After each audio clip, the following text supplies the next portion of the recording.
Hey guys, what's going on? Today I'm going to review the Circle Jerks album Wonderful. First of all, I was going to do this video yesterday, or I'm trying to do this video all week, but I've been wanting to do this video all week, but I've been really busy with school, so sorry about that. It's been like 4 days since I last made a video, and I think that was like the Slayer album update. But anyways, so, I don't know, it's not super long, but it just feels like it's been a while for me since I don't know, I've been normally not busy, so I make videos as often as possible, but I don't know. So anyways, enough of that. So yeah, this is Circle Jerks album Wonderful. I believe this is their 4th album. They did 6 studio albums because there's Group Sex, Wild in the Streets, Golden Sharp Hits, this. I think it was called 7 or 6 in Roman numerals, which is kind of funny because that's like their 5th album. But I don't know. Yeah, I think it was 6. I don't know. I have a hard time reading Roman numerals past like 4, but anyways, I don't know, weird. Anyways, after that, I think we did like an album when they had like a reunion in the 90s, and that's the last release they've done. But we did do a live album not long ago, but that's not really a studio album. So anyways, yeah, it's their 4th album. It's really good. It's really underrated. Though the song Rock House is starting to get kind of not popular, but just more well known since it was in the game GTA 5. Which is obviously a really popular video game. So it's kind of cool that a song like this is in a game like that. So it's kind of cool. So more people can discover music like that. I think I mentioned that in another video. I forgot what it was, but anyways. So you got 13 songs on here. So technically only 12 because the last song isn't really a song. It's really weird. I don't know. So let's get to the packaging. So there's the album cover. I honestly. And there's a lot of tongue-in-cheek on this album, but sometimes it's supposed to be like a parody of like 80s pop, I guess. But at some parts, I can't even tell if it's a parody or not. But I don't really care. But anyway, so there's the album cover. I guess it's pretty obvious that one's supposed to be tongue-in-cheek because they're all wearing tuxedos and they're on the beach and they have dogs and stuff. Well, I find it kind of weird though is that one of them, I forgot the guy's name, but this guy, I think that's Greg Hedson, I can't tell. But he has a mullet, and I can't tell if he's just doing that for the picture, for as a joke or not. But that's kind of funny. And so, yeah. And inside, it's a pretty simple layout. You just have, the disc just has all that, and there's no background. There's not even a booklet, it's just an insert. So yeah, there's the album cover, and then on the other side, it's just the track listing and credits. So yeah, kind of boring layout, whatever. I don't know, this album doesn't need it. It's a really great album. On the back, you have a picture of them performing live. At a glance, it almost looks like the Dead Kennedys album cover for Frank and Crest if you just look at it real fast, but it really doesn't. It has nothing to do with that, but I don't know, I guess that's a color scheme or something. Like white, and it also looks kind of greenish. Anyways, and there's the track listing, and the credits and shit, so yeah. So, yeah. Alright, so the first song I'm gonna hear, Wonderful, is really good. That's one of the songs on here I can't tell if it's supposed to be tongue-in-cheek or not, because it's like, I guess it's supposed to be sarcasm of Keith Morris saying, like, how everyone's just, like, be nice and stuff, like the lyrics are like, the opening lyrics, be nice, say thank you, please, once in a while, it's a beautiful world we live in, give your brother a smile. I don't know, it's funny how they're doing, like, they do a lot of stuff like that on this album. Sometimes I can't tell if it's tongue-in-cheek or not, it's kind of funny. And then there's, like, a whistling part. And yeah, that's pretty funny. The second track, Firebog, is really good. It kind of, I wouldn't say there's like a crossover thrash element in here, but there's almost like a hard rock kind of vibe that they're starting to get in here, but it's still pretty punk. I wouldn't call this a hardcore punk album, it's more just a straight up punk rock album. But there's a lot of, like, elements, there's a lot of poppier elements, and there's also a lot of, like, yeah, like hard rockish, or maybe even like early metal. So like, yeah, like New Wave of British heavy metal, or maybe even a little bit of glam metal. Embarrassingly enough, so I hate glam metal, but I still love this album. Alright, yeah, Firebog is good. It has a little bit of a kind of a hard rock-ish or New Wave of British heavy metal sound to it. Making the Bombs. Oh man, I did a guitar cover of that for like my first video ever, and it's so cringeworthy because it's like. It's so funny. Don't watch that. Like, my video is so high-pitched. If you watched that already, you know how bad that was. Oh, that's funny. Yeah, that like I can't listen to that song without thinking about that god awful first video I did. But I'm not gonna delete it just for nostalgia's sake, but still, it's funny. Yeah, but that's a good song. It's like you can tell that one's obviously tongue in cheek or satirical of people making bombs, and it's a really good song. It has some pretty funny lyrics. Like at the end, like at the end of when after the song ends, you hear like a picture, like you hear not a picture. I don't know what I'm saying. You hear the sound of a bomb dropping, and you're like, yeah, that sounds stupid, I shouldn't have done that, but you know what I mean. And then you hear Keith Morris say, oh, shoot, what was it? It's just like, when I hear the lunchtime bell, I don't go out to eat. I'd rather stick around and polish a couple of cruise missiles. And so yeah, that's pretty funny. Fourth track, Mrs. Jones.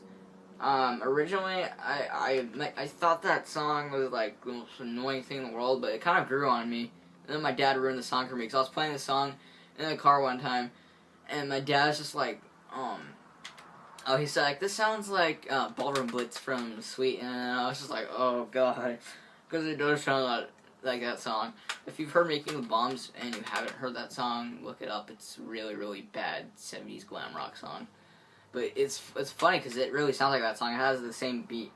So yeah, Mrs. Jones, it's an okay song. It has a really annoying chorus where Keith Morris goes, Mrs. Jones, good neighbor Sam, Mrs. Jones, good neighbor Sam, Mrs. Jones, good neighbor Sam, over and over. It's kind of annoying, but it kind of grows on you in like an annoyingly catchy way.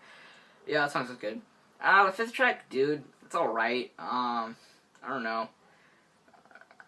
It's not as catchy. I wouldn't say melodic. It's just I feel like they're trying to do that really fast thrashy thing, like that they did on Group Sex, but they don't pull that off on this album. There's like I think that's the only song where they try to do that, but it's an okay song. It's not my favorite. It's kind of skippable track. I don't know. It's not a bad song. It's just not as good as everything else on here. American Heavy Metal Weekend. That one's actually literally about glam metal. Just kind of, they're like he's like singing about glam metal or like how much he likes it or something. It has some pretty funny lyrics. Like it says like something about like the British with their higher watts and their Marshalls it started here, make no mistake. It's always real and never fake. And then he's like platform boots and puffy hair, gotta raise the scare. It's like really corny lyrics like that, but it has a good guitar riff. But yeah, it's a funny song. I can't tell if it's tongue in cheek, making fun of glam metal, or singing about glam metal. I have no idea if Keith Morris even liked that or not. Track 7, I and I, is pretty good. It took a while for that track to grow on me. For no particular reason, I just didn't care for it at first, but then I sat down and really listened to it. It's a good song. Before I had heard that song, and before I knew a whole lot about the band Bad Brains, because I'd heard this album before I got into the Bad Brains, and I remember, like, I knew who they were, and I'd never listened to anything from them, but I knew, like, the names of their songs and stuff. I originally thought I and I was, like, a Bad Brains cover, but it's obviously not, because I don't think there's a Bad Brains song called I and I. There are Bad Brains songs called, like, I, or I Love My Job, or something, or I Against I. But, yeah, I and I is a pretty good song. It has a really good guitar riff. Pretty weird lyrics, but yeah, it's a good song. The Crowd, that's a good one. It's really catchy in a really poppy way. Like, it almost sounds like it'd be like a song in, like, a Disney movie or something. Which sounds like the worst thing you'd want on a punk album, but it has really, really good lyrics. Like the chorus is, you wouldn't like what I have to say to you, it don't really matter, you wouldn't like what I have to say to you, say it anyways, just let your people know, oh, we'll miss later. But so you wouldn't like what I have to say to you. It's just funny. He's basically, it's just funny lyrics. He's like, basically singing about being an introvert, I guess. I don't know. I really like that song, kind of relatable in a way. Killing for Jesus, that's one of the best tracks on the whole album. Definitely the music, I can't tell if it's a parody or not, because it has an 80s pop kind of sound to it. It's like backyard barbecue music kind of sound from the 80s with the guitar riff. I'm pretty sure that's parody though, because the lyrics are basically about conservative Christians. Like, he does the thing kind of like in Making the Bombs where he says something at the end of the song. I think, what does he say? It's been a while since I've sat down and listened to this whole album. I should do that sometime. At the end of the album he says I'll ram that cross right into his forehead or something like that. He says something that rhymes with that before it. But yeah, it has really good lyrics.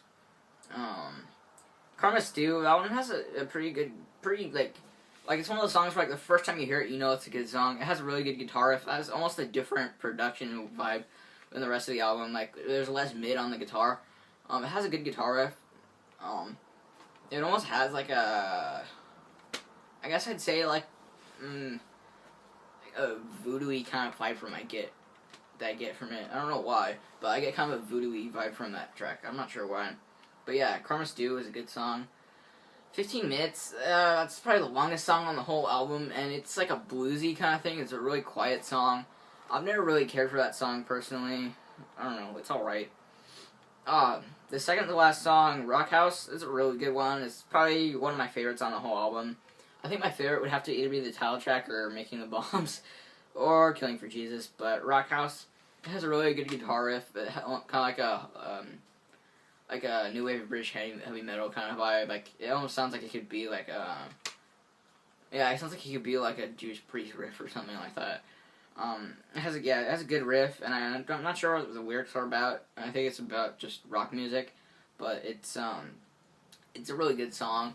It's really catchy. I like Keith Morris's vocals on it because he sounds really snotty on that song, and really snarly. You know, that really raspy voice he has is really apparent on that song. That's the first Earl Drexler song I ever heard, because an old friend told me about this band in the end of 7th grade, and that's how I discovered the band. But anyways, yeah, Rock House, one of my personal favorites.